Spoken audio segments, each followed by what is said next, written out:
नमस्कार, स्वागत है आपका एक बार फिर से कानाफूसी गपशप और चर्चाओं पर आधारित हमारे इस खास कार्यक्रम में। तो चलिए शुरू करते हैं पावर सेंटर।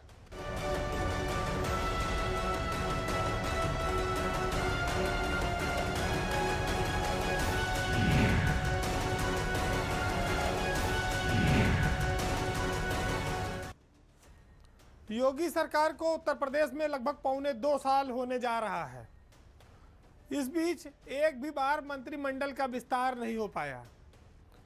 यूपी में मंत्रिमंडल की लगभग 8 जगहें खाली हैं और ये माना जाता है कि अब दिवाली से पहले किसी भी दिन योगी सरकार का जो पार्ट 2 है उसका पहला मंत्रिमंडल विस्तार किया जाएगा। ये एकदम लगभग तय हो गया है और दिवाली से पहले हो सकता है।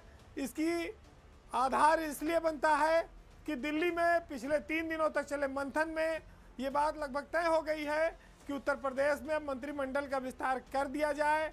हालांकि यह विस्तार छोटा हो सकता है, लेकिन इसकी अनिवार्यता है।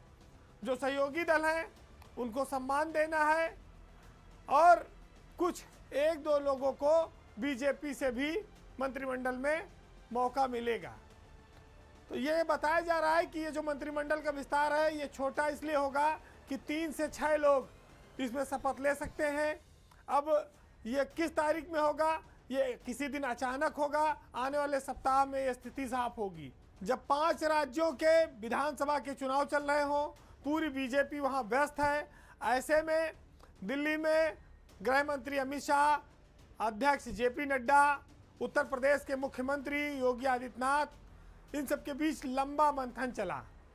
फिर अगले दिन नेताओं को दोबारा बुलाया गया, डिप्टी सीएम भी बुलाए गए, उसमें प्रदेश अध्यक्ष भी बुलाए गए और ये बात साफ हुई कि लोकसभा चुनाव के साथ साथ उत्तर प्रदेश में मंत्रिमंडल की स्थिति कैसी हो।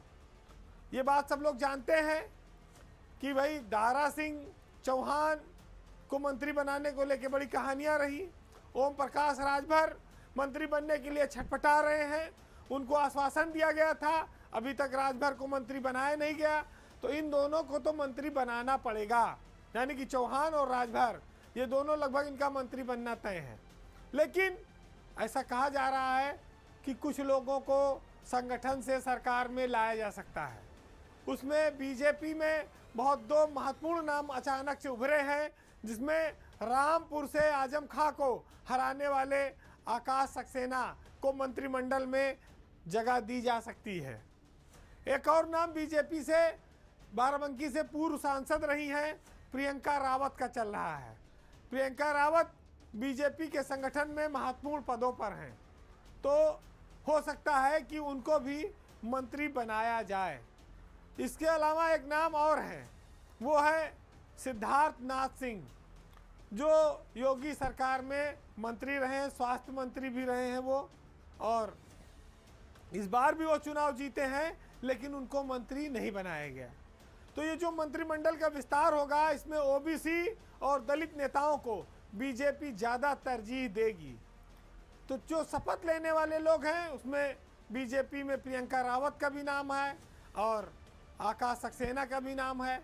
अब ये पेच इस पे आता है कि दारा सिंह चौहान, जिनको अगर शपथ दिलाई जाएगी तो वो किसी सदन में नहीं है, उनको मंत्रिमंडल में कहाँ से स्पेस दिया जाएगा।